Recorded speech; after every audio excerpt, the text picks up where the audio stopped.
तो hello guys, welcome to my channel. कैसे हो सब लोग। तो दोस्तों आज हम बनाने वाले हैं एक कूलर इस टीवी से। तो किस प्रकार से जो बनता है कूलर मैं आपको बता देता हूं। तो आपको कुछ सेंटर में इस प्रकार का एक गोल आइटम को यानी गोल किसी भी चीज़ को लेकर उसकी मार्किंग कर लेनी है ताकि अच्छी तरह से सेंटर में गोल नुमा आकार का कट जाए। और आपको मार्किंग करने के बाद में आपको चारों ओर की मार्किंग जो कर लेनी है डिब्बे के, ताकि आपका वो डिब्बा आपका कूलर अच्छी तरह से शो का बना रहे।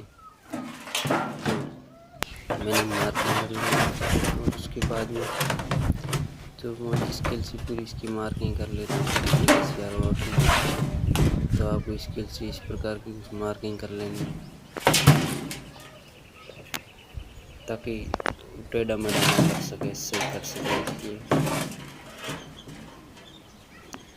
तो मैं पूरी इसकी मार्किंग कर लेता हूँ।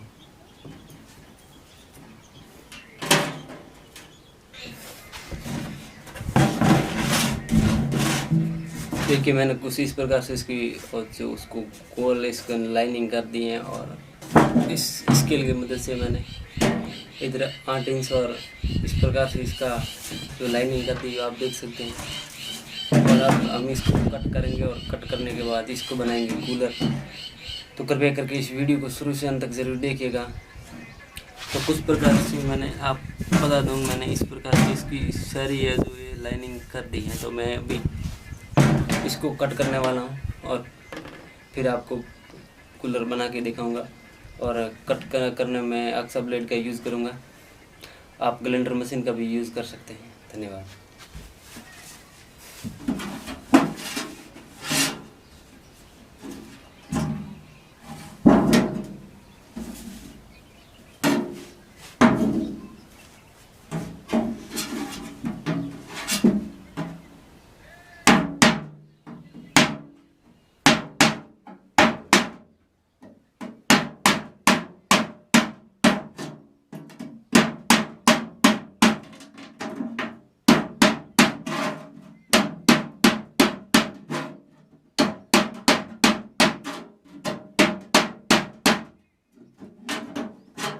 तो गाइस मैंने इसको अच्छी तरह से इसको कट कर लिया। तो आप देख सकते हैं कि इसको इस प्रकार के गोलनुमा और इसको जैसे अंदर है उसी प्रकार से मैंने इसको कट कर लिया। तो अभी हम बनाने वाले इसकी पंखुड़ी। तो किस प्रकार से आपको इसका वो काटा हुआ छदरा उसी की पंखुड़ी बनानी है। तो मैं इसको इस मार्कर से इसको मार्किंग कर लेता हूँ, उसके बाद इसको कट कर लेता हूँ। तो लास्ट तो आपको एक ब्लेड को कट करना है, यानी कि कट करके इस प्रकार का कुछ मोटर के ऊपर सेट कर लेना है। तो दोस्तों बहुत ज़्यादा टाइम लगता है, इसलिए मैंने वीडियो को बहुत ज़्यादा तेज़ी से कट कर लिया। और उसके बाद आपको मोटर की स्टैंड बनाना। तो मैं अब कुछ इस प्रकार का स्टैंड है जो बना लेता हूँ। इस प्रकार के हॉल करके आपको नीचे एक छिद्रा लगा के आपको स्क्रू को टाइट करना, जिससे कि मोटर अच्छी तरह से मजबूत बन जाए। और बाद में आपको स्क्रू की सहायता से इसको काबू कर लेना है। तो मैं स्क्रू की सहायता से कुछ इस प्रकार का छिद्रा लगा के इसको कर लेता हूँ ताकि मोटर इधर उधर ना हो सके। और इसके बाद में मैं इसकी सारी वायरिंग को कर लेता हूँ। तो वायरिंग करने के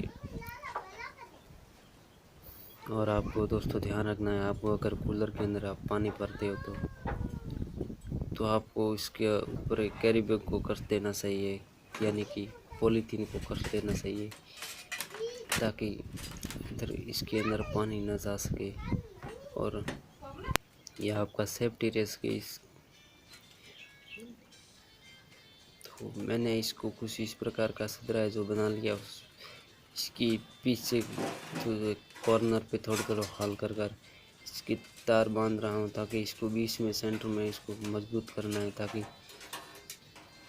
ताकि किसी भी प्रकार से जो हमारा फैन हो इधर उधर हिले ना। और ताकि हमारा अगर आपका फैन इधर उधर हिलता है तो आपका टूट भी सकता है। तो आपको सेंटर के अंदर इसको तो गई जब हमारा बिल्कुल रेडी है। तो अब मैं आपको टेस्टिंग करके दिखाने वाला हूँ कि किस प्रकार से इसके बाद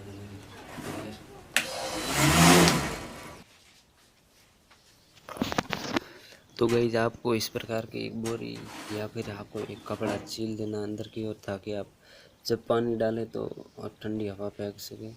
तो मैं इस प्रकार का कुछ बोरा है वो इसको सील देता हूँ। तो कुछ आपको तार की मदद से इसको जो सील देना है, ताकि जब आप अंदर इसके वाटरप्रूफ मोटर लगे या कूलर वाली मोटर लगे तो जब पानी इधर उधर पड़े तो आपकी वो हवा बिल्कुल ठंडी आएगी। तो अब हमारा ये रेडी हो जाएगा 2 मिनट के अंदर। तो गाइस हमारा कूलर जब बन के बिल्कुल रेडी है, तो मैंने ये फैन को इस प्रकार से सेट कर लिया है ताकि वो इधर उधर हिल ना सके। तो हमने उस एक बोरी को उधर बांध दिया है। आप कोई कपड़ा भी बांध सकते हैं, और आप इसके अंदर एक वाटरप्रूफ मोटर भी सेट करते हैं जो मेरे पास है, जो मैं इसके अंदर सेट करने वाला हूँ। और आप उधर की मोटर को भी सेट कर सकते हैं, क्योंकि इसके अंदर 2-3 लीटर पानी आ जाएगा आराम से। और मैं अभी इसको चालू करके बताऊंगा आपको।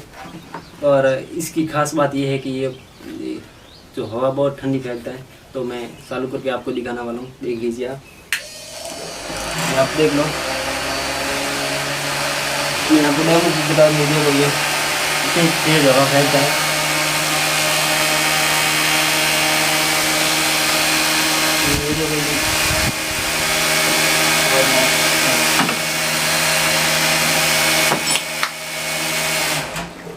और आप इसको चलाने के लिए 12 वोल्टेज का एडाप्टर का भी उपयोग कर सकते हैं।